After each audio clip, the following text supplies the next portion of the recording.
Hello YouTube. Hey, it's Dave here with another Watch Love video, and I'm coming to you with a Chinese special. This is the Jaragar automatic three-hand watch. Now, I've actually had this for a number of years, maybe 3-4 years. I wear it maybe once a month. It sits in the back of my backup watch box. It really rarely gets any time. But it's been getting a little more time lately, and I'll tell you why here in a minute.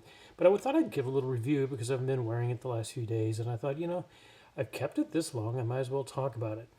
First of all, let me talk about what I paid for it. I paid a whopping $16. And yes, this is an automatic watch. $16, shipping included, all the way from China.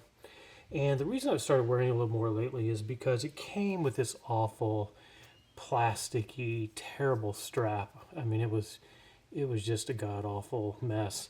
And so this we're just throwing away. What I have here now is this beautiful piece. I got this from wasix.de. This is my buddy Mac over there, who a good friend of the channel, has supplied me with a few straps lately to show off. This is one of them. This is a Hirsch Mariner, I believe. The Mariner saddle leather, 24 millimeters wide. I actually purchased it to go with this guy, Equation of Time tech watch, but it turned out that this strap has very little taper, and I needed some taper. So I was afraid I wasn't going to be able to use the strap, and then when I remembered I had this 24 millimeter width here in the back, then I put it right on here, and it really transformed this watch. Now this strap here is $54.81 right now on the website, but together with this $16 watch, it actually is a fun watch to wear. Now, why did I buy it? Why did I spend 16 bucks when it just sits in the back of the watch box? Because at the time, and still am, I'm interested one day in owning a Cartier Santos XL. And this is pretty much the same dimensions of the XL.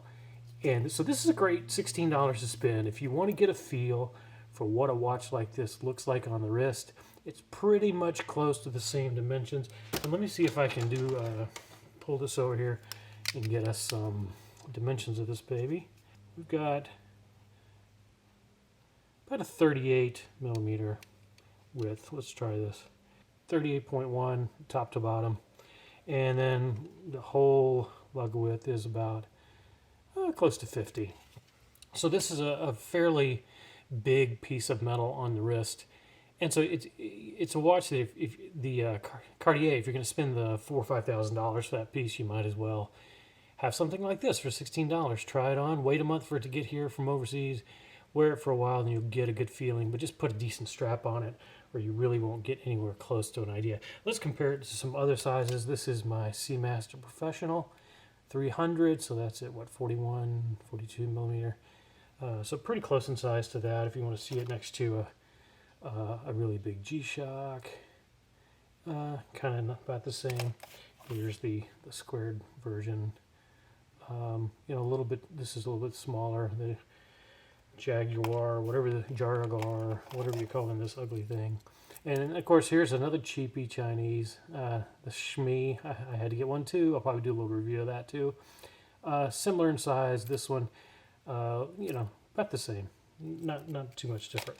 So it's a good sized watch is what I'm trying to get at. So to talk about this watch, I'm gonna tap into the old Nick Shabazz review. I've been watching a lot of his knife reviews. In fact, I've got the Civivi here. Been watching a lot of his knife reviews, and so as an homage to him, instead of doing what he does, I'll call it the like, the love, the don't like, and the hate. How about that? So I won't completely rip him off. So let's talk about what I like. What I like is the fact that it is a Cartier lookalike.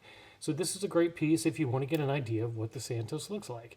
It's obviously not a replica. I mean, this thing is nowhere near the quality of that. It's not even trying to be. And yeah, you can get replicas for about 400 bucks that pretty much are spot on of the Cartier Santos. That's not what this is. This thing is its own real deal here. So I do like that. I also like the polished bezel. I thought they did a good job with this bezel. It's not, it's not distorted. It's just a nice, smooth look. I mean, I've had this for quite a while, and it's not really that scratched up, so it's done pretty good. Also like the mechanical movement. I mean, it's not bad. Mechanical movement for $16. I mean, you see the guy ticking away back there. Still going. Still going. And guess what? This thing is not too bad in terms of accuracy. Now, I haven't really timed it to see what it actually gives me. What I do is I set it and I'll wear it for a couple of days and I don't notice any variations in the time. So I'm sure it's not spot on, but it's plus or minus 10 seconds a day at the worst. So that's pretty good for a piece of junk that really has no attention to detail whatsoever. So that's what I like. Let me tell you what I love about this watch. I love the dial. If we get close to this dial, you can see it's kind of I think it's a metal dial. I can't get this off. Let me get that clean for you because that's going to be annoying. Yeah, much better. So I love this dial.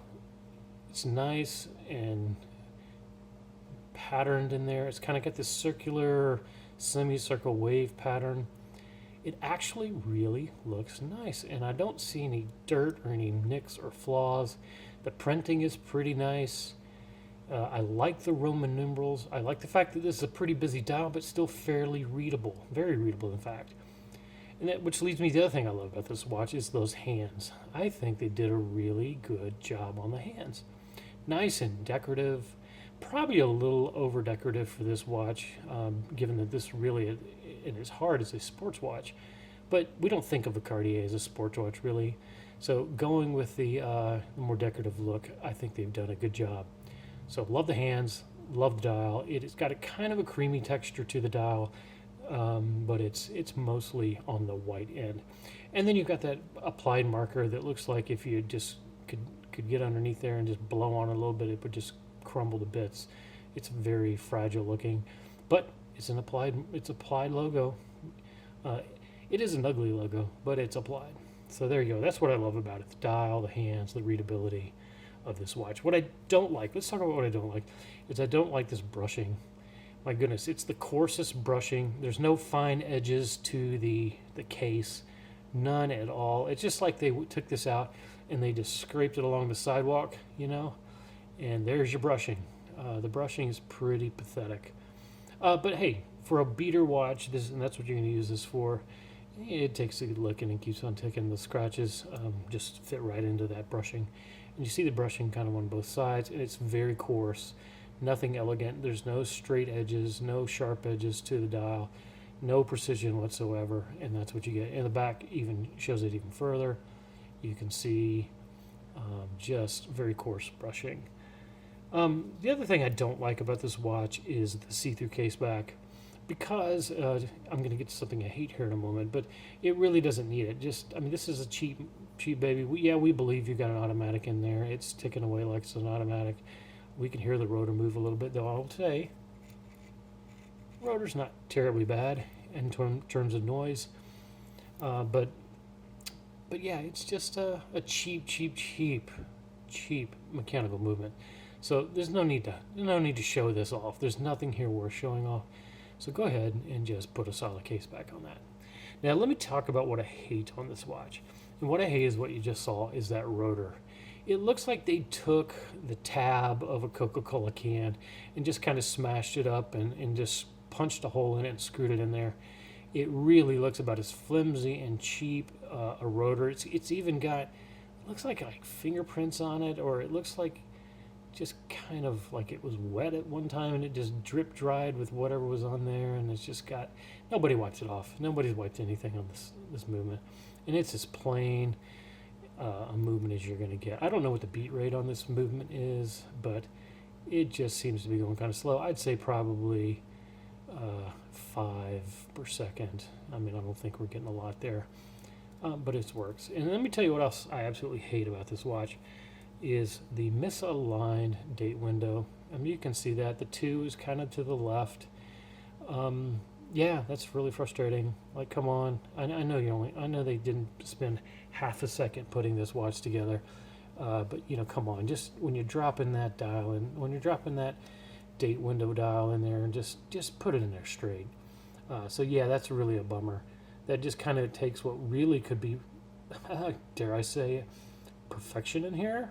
And it just makes it's glaring error, really bad. Which leads me to the final thing I hate about this watch is this crown. Now if you look at this, you're going to see there's almost no room to get into that crown. Those crown guards are so fat and so wide. They're not narrow, they're not streamlined. So you can't just grab and pull. I don't think I can do it. The only way to get there is to get your fingernails in here and pull. Oh, I managed to pull it to the first position, which I would wind that, but it takes about 4 or 5 winds because you're only winding. You can't get to it. You can't do a full wind. You get about 1/8 of a wind per wind, so you're going to really turn just to get one full rotation, and then that date window will flip. Turn, turn, turn, turn, date. Turn, turn, turn, turn, date. And it's really a pain in the butt.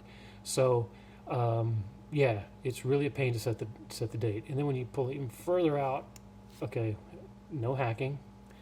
But when you turn the hands, I mean, they're pretty responsive. But you can see my finger's grabbing onto the. It's just grabbing onto the crown guards. So if we come back and so let's say I want to put it right at 735, and I push it in, you see it already starts to move. So it's hard to really lock in an accurate time. I'm going to see if I can do it here.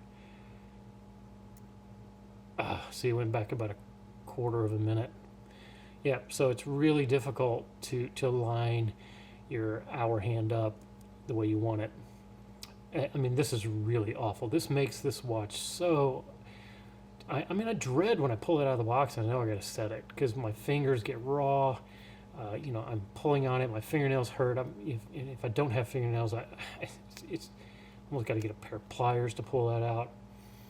It's just an uncomfortable experience. I mean, my goodness, who designed this to be so freaking wide? And there's just, I mean, and this doesn't wind, so there's no point in winding. Well, that's it, guys. That's what I like, love, dislike, and hate. Cartier-like look, appearance to it. Nice accuracy. It's got a mechanical movement. I love the dial in the hands and the readability. The brushing sucks. The case back needs to be solid. Hate the rotor. Hate the crown. Don't like the misaligned date window. But otherwise, it's a fun little watch to wear. And my goodness, from a slight distance, people don't know that I'm not wearing a really first-class watch. So there you go, guys. There is the, what do you call it? Jaragar Cardio Santos knockoff. 16 bucks. Probably discontinued. Good luck if you want to find one. Well, guys, thanks for tuning in, and have a great day, and we'll see you in the next video.